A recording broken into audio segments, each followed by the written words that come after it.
नमस्कार, आप सुन रहे हैं ये पुस्तक बक ब्लू पर। ठीक है बिटिया, आप लोग चाय पियो, हम अभी नाश्ता लगावत हैं। और काका ने मीठे नीम के पेड़ से कुछ पत्तियां तोड़ी व अंदर चले गए। मनोज जी, रात को कब नींद लग गई पता ही नहीं चला। मालूम 2 बज गए थे। तो आपने मुझे क्यों नहीं उठाया? आप क्यों बाहर जाकर सोए? एक तो रात को 2 बजे उठाकर नींद खराब करना, दूसरा मुझे डर था कि तुम जागने पर फिर और सुनाओ की जिद करोगी। अच्छा, तो जनाब डरने भी लगे हैं मेरे से।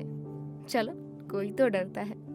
मैं क्या, देखा नहीं नाश्ते की बात सुनकर तुम्हारी डांट पर काका कैसे भागे बेचारे। आप भी ना। पर मनु, अब जब सब कुछ पता चल गया है तो तुम्हें भी उसी हिसाब से रहना होगा जैसे डॉक्टर कहते हैं। और आज से ये सिगरेट विगरेट बिल्कुल नहीं चलेगी। मैंने साइंस भले नहीं पढ़ी, पर कई मैगजीन में ये जरूर पढ़ा है कि हार्ट को सबसे ज्यादा नुकसान सिगरेट से होता है। तो क्यों पीते हो? 1-2 सिगरेट से कुछ नहीं होता, होने को तो 1-2 पैकेट से भी कुछ नहीं होता। पर जब नहीं तो नहीं, ना 1 ना 2। आज से इस घर में सिगरेट ही नहीं आएगी। अभी जितनी है सब मुझे दो। तुम क्या करोगी? पहले दो, फिर देखना क्या करूंगी। मैंने सोचा 1-2 दिन में तो जाने की बात कर रही है, क्या फर्क पड़ता है। मैं उठा और रूम में कबर्ड व बेड ड्रॉवर से ढूंढ कर 2 पैकेट बंद व एक में 2-3 सिगरेट थी, लाकर उसके सामने रख दी। Good boy. अब तो नहीं है, तुम खुद तलाशी ले लो। भरोसा नहीं है तो? भरोसा नहीं, पक्का भरोसा है, तभी तो कहा है। वरना ये दुनिया की आखिरी सिगरेट तो है नहीं, पूरा बाजार भरा पड़ा है। पर सिर्फ भरोसे के बूते पर ही कह रही हूँ कि अब सिगरेट नहीं पीना है। अब ये तुम पर है, तुम इसे भरोसा रहने दो या भरम। काका बड़े ध्यान से सारी बात सुन रहे थे। उनके चेहरे पर इस वक्त इतनी खुशी व इतनी शांति थी जैसे उन्हें मन चाही मुराद मिल गई। उन्होंने वो सारे पैकेट उठाए व बोली, चलो अंदर, अब धूप तेज लगने लगी और मेरे बाल भी सूख गए। अंदर जाकर उसने एक एक करके सारी सिगरेट तोड़ी व डस्टबिन में डाल दी गई। फिर साबुन से हाथ धोकर बोली, छी, अभी तक जर्दे की महक आ रही है हाथ से। तो क्यों तोड़ रही थी, वैसे ही फेंक देती। काका ने नाश्ता टेबल पर रखा और बोले, चलो बिटिया, भैया जी नाश्ता तैयार है। चलो आओ, देखो काका के हाथ का जादू। मैंने अनु से कहा। अरे कहाँ है जादू? जादू तो बिटिया के हाथ में है। ससुरी एकौ न बची, सब फीक गई। काका ने कुछ इस तरह कहा कि अनु व मैं भी हंस पड़े। अनु ने उपमा खाया तो बोली, वाकई कमाल का टेस्ट है। काका, ये आपने कहाँ सीखा? बिटिया, वो ऊटी में जौन जगह रुके ना, वहाँ बगल में मेम साहब बनावत रही ऐसन। हम उन्हें मसाला वाले बैगन बनाना सिखाए और उनसे हमने ये उपमा बनाना सीखा। भैया जी को अच्छा लगा तो जब मन करत है बना देवत है।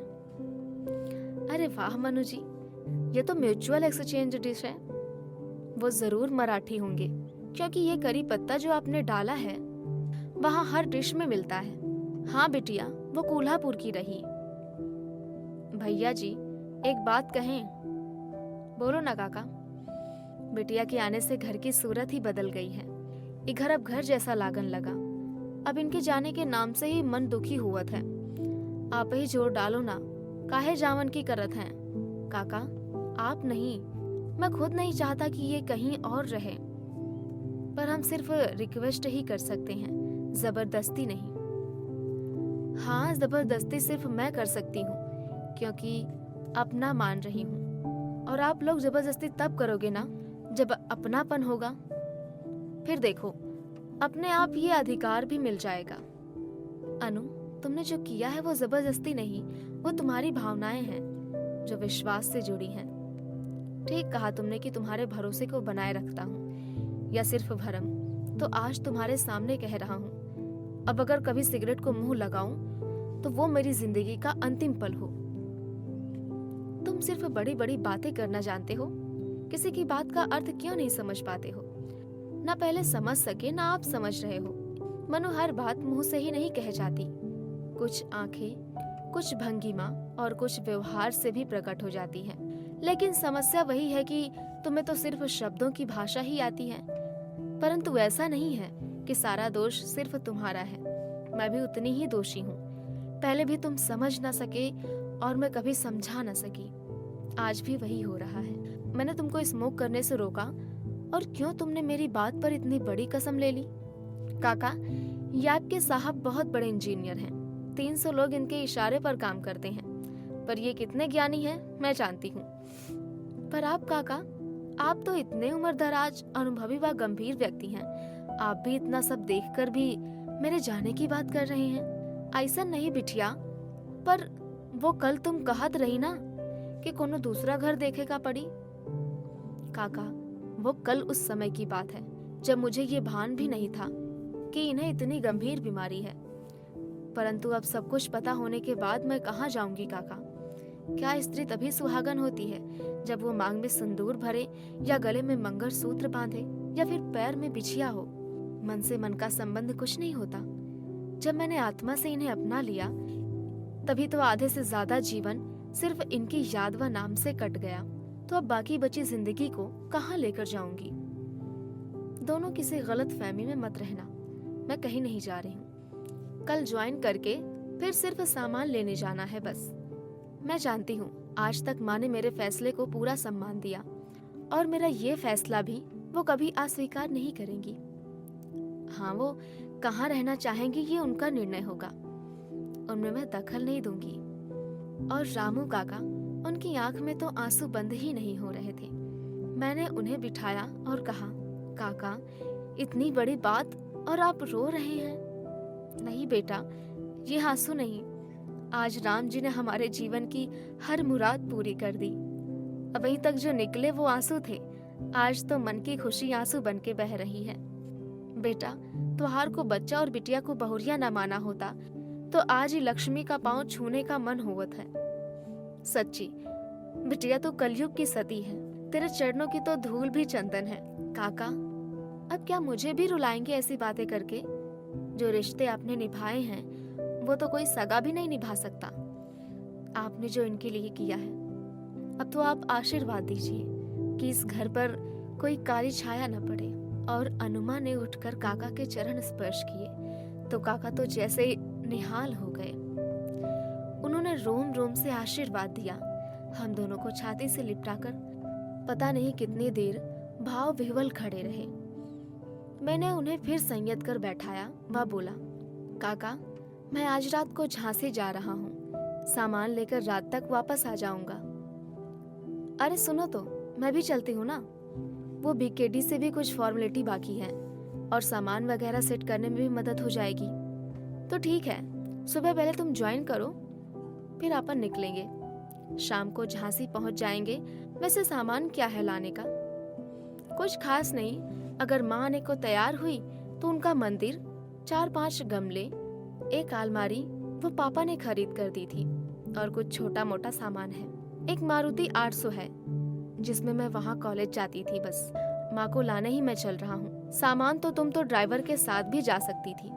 फिर मैंने मुविन को फोन लगाकर आने को कहा व अनु से कहा, थोड़ा बाहर चलना है, तैयार हो जाओ। कहाँ? बस ऐसे ही एक काम है।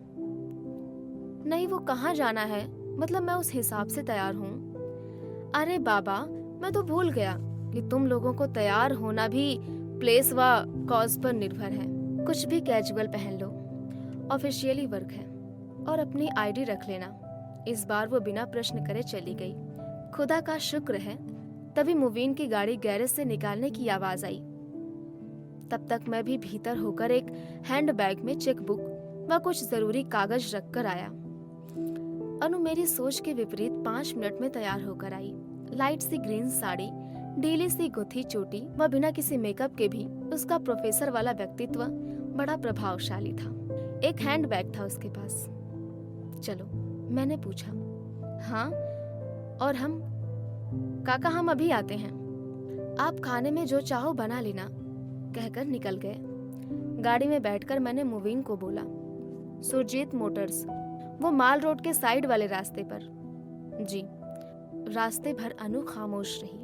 गाड़ी एक कार के शोरूम पर रुकी देख वह मुझे गेट खोलता देख वो भी बाहर आ गई। मैं उसे साथ लेकर अंदर शोरूम में कदम रखा तो एक सेल्समैन ने लगभग आधा झुककर वेलकम सर, वेलकम मैम कहकर हमें एक सोफे पर बिठाया। फिर पूछा, सर चाय कॉफी या कुछ ठंडा? कुछ नहीं, वो स्विफ्ट डिजायर है, रिजी position today. No problem sir, any choice? मैंने अनु की तरफ देखा और कहा, जैसा मैडम चाहें। वो फिर अनु की तरफ झुका और बोला, प्लीज मैडम इस साइड। 4 वेरिएंट्स और 6 शेड्स हैं, इंटीरियर्स जैसा आप चाहें। अनु कुछ परेशान सी मेरी तरफ देखने लगी। देखो पसंद करो, मैंने कहा। क्यों, सरदार जी हैं? Yes sir. बड़े दार जी या भाई साहब? बड़े सरदार जी। सुरजीत के पापा? जी सर, वो सामने वाला केबिन है। अनु तुम इनके साथ जाओ, मैं थोड़ा सरदार जी से मिलता हूँ। और अनु उनके साथ चली गई। मैं उस केबिन में आया तो हरपाल सिंह जी ने देखते ही उठकर हाथ मिलाया और कहा, बोलो आज कैसे रास्ता भूल गए इधर का साहब? अरे नहीं वीर जी, वो एक गाड़ी लेनी थी। आपको? जी ऐसे ही समझिए, वो अपने यहाँ गर्ल्स कॉलेज में रीडर है, उन्हें लेना है। ओ जी फोन घुमा देते, लड़का गड्डी लेके आ जाता। जी वो मैडम भी आई हैं, गाड़ी पसंद कर रही हैं। मैंने सोचा मैं आपसे मिल लूं। सरदार जी ने इंटरकॉम पर किसी को आने को कहा। एक सिख लड़का आया। ओ मनजिते उत्तर, वो देख मैडम जी कोडेनाल गड्डी देख रही हैं, तो खुद जा, वो अपने खास लोग हैं। फिर मैडम जी को भी इत्ते ले आई।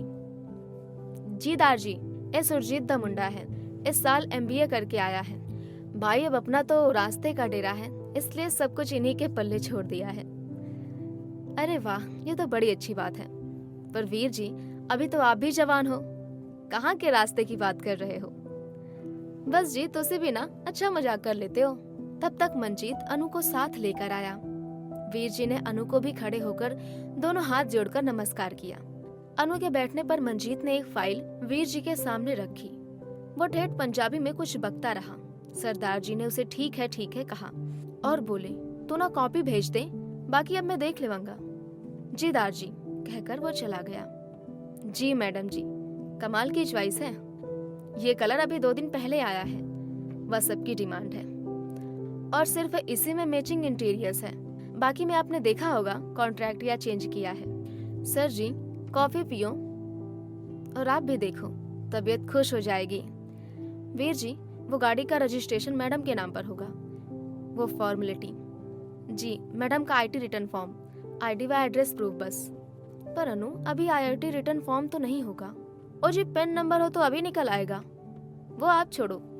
जी पेन कार्ड तो है और एड्रेस प्रूफ।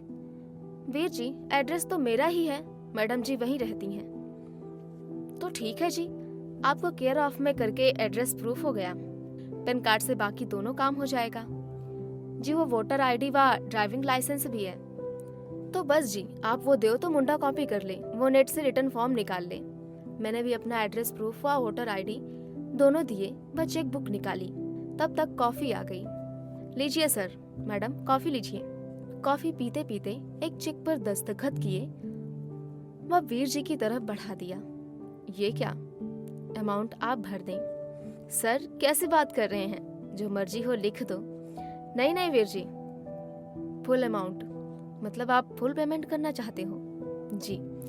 सरदार जी ने चेक बुक वापस मुझे पकड़वाई व बोले, चलिए पहले गड्डी देखो, ये सब तो हो जाएगा, चलिए। और फिर एक बार अनु व मैं दार जी के पीछे कार के पास गए। सिल्वर ग्रे कलर की गाड़ी, सेम कलर की सीट व डैशबोर्ड। वाकई लाजवाब, मैंने कहा था ना आपसे, दिल खुश हो जाएगा। जी हाँ। तो सर जी मेरी एक बात सुनो, गड्डी फाइनेंस करवा के ही लो, अभी जो भी अमाउंट चाहे भर दो। पर वीर जी इसमें क्या कोई बिजनेस फंडा है? ओ यारी विच बिजनेस नहीं होंदा जी, दुनिया पड़ी है बिजनेस दे वास्ते। पर 2 गल है, एक तो आप दोनों सरकारी मुलाजिम हैं, दूसरे 5 लाख से ज्यादा की खरीदी की सोचना हमें IT ऑफिस देनी होती है। मैं जानता हूँ आप दोनों टेक्स्ट पेड एम्प्लॉई हैं और दोनों सुपर क्लास 1 हैं, पर जब ये घर की बात है तो क्यों टाटा करना, आप भी 50% फाइनेंस करा लो। फिर उन्होंने मंजीत को बुलाया व उससे फिर पंजाबी में ही बात करते रहे। फिर बोले, तो मैडम जिसे कंप्लीट करा ले और गड्डी रेडी करवा 1 घंटे में। वो फाइल लेकर गया तो सरदार जी बोले, सर जी फाइनेंस विच थोड़ा ब्याज लग जाना है तो ओनू भी एडजस्ट कर लेना सी। आप कैसी बात करने लगे वीर जी, कुछ एडजस्ट नहीं करना है, आपने कभी फर्क कहाँ किया है। तो फिर इन बातों का मतलब, तो सर जी वो रही गड्डी, उठाओ और ले जाओ, अब वो चेक मत दिखाना। वाहे गुरुजी 100 पूजा करके फेंक देवांगा। तुम ना गुस्सा बड़ी जल्दी होते हो, मेरा मतलब है जो एक्स्ट्रा अमाउंट है वो अकेले तुम क्यों वियर करोगे। ओ जी हमको कमीशन भी तो देती है कंपनी, अब आपसे तो वो नहीं ले सकता ना। फिर ऐसे सरीज है, चलो माना ऐसे सरीज तुम्हारी तरफ से है, बस अब वो कमीशन या दूसरी कोई बात की तो गाड़ी ही नहीं लूंगा। अनु कभी मुझे तो कभी सरदार जी को देख रही थी, उसकी समझ में कुछ नहीं आ रहा था। अब दार जी शांत हुए। ए यार मेरा मैडम जी मेरा वसूल है, उस दिन नाल यारी कदी ना रखियो, जिसने अपने ते गुरूर होवे, दोस्ती उथे करियो जिथे दोस्ती निभावन दा दस्तूर होवे।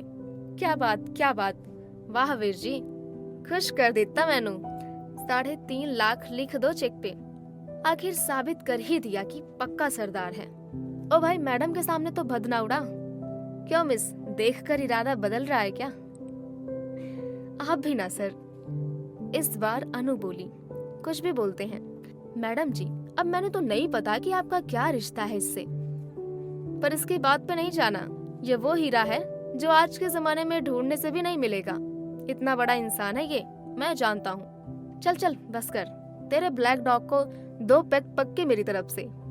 इस बार तो वीर जी इतना जोर से हंसे कि केविन गूंज गया। सुन लिया मैडम जी? जी सुना भी और देख भी रही हूँ। अगर ये अच्छे ना होते तो आप जैसे अच्छे व्यक्ति से इनके इतने अच्छे संबंध कैसे होते। और रख तेरे 2 पैक। मैडम जी ने पूरी बोतल का नशा चढ़ा दिया, ऐसे ही कविता कर दी। हिंदी की प्रोफेसर हैं, कविता नहीं तो क्या करेंगी। तब तक मंजीत पूरी फाइल तैयार करके लाया। वह अनु से बता कर कि यहाँ दस्तखत करवा रहा था। एक जगह मेरे दस्तखत करवाए, वह बोला, जी मैं सील ऑफिस से लगवा लूंगा। मैंने बैग में देखा सील थी। कहाँ लगाना है? उसने मेरे हाथ से सील ली, वह मेरे साइन के नीचे लगा दी।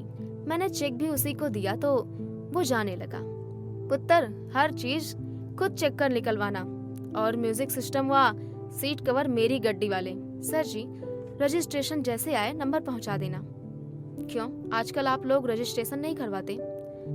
ना जी, वो पोस्ट से ही आता है घर के पते पर, वो नंबर प्लेट बनवा के लगवा दूंगा इसलिए। ठीक है वीर जी, जैसे ही आएगा आपको बता देंगे। मेहरबानी जी। और दार जी फिर खिलखिलाकर हंस पड़े।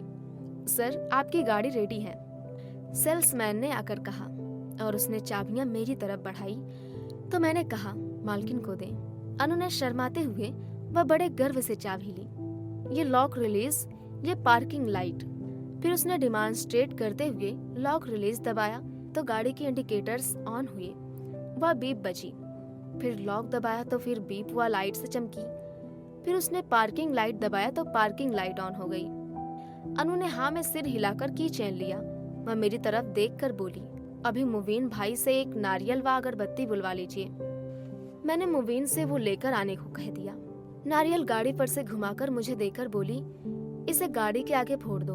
अगरबत्ती जलाई और गाड़ी को प्रणाम कर वो ड्राइविंग सीट पर बैठी। मुझे नहीं पता था अनु ड्राइविंग जानती है। अनु ने पूर्ण अभ्यस्त ड्राइवर की तरह गाड़ी स्टार्ट की, रिवर्स लेकर घुमाई व फिर आगे बढ़ा दी। उसने मुविन की गाड़ी के पास गाड़ी रोकी। मैंने कहा मुविन के पीछे चलाना और मैं उसके साथ वाली सीट पर बैठ गया। मुविन आगे आगे व अनु उसके पीछे चल रही थी। वो वाकई बड़ा अच्छा ड्राइव करती थी। ट्रैफिक, भीड़, क्रॉसिंग, कहीं उसे बिल्कुल परेशानी नहीं हुई। मुविन के पीछे गाड़ी बंगले में आई तो अनु ने बाहर आकर काका को आवाज दी, काका देखो मेरी नई कार, इसकी पूजा करनी है, आप आरती की थाली लाइए ना। अभी लाए बिटिया।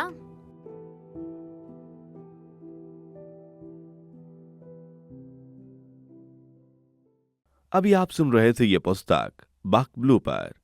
आपको ये किताब कैसी लगी कमेंट में हमें जरूर बताएं।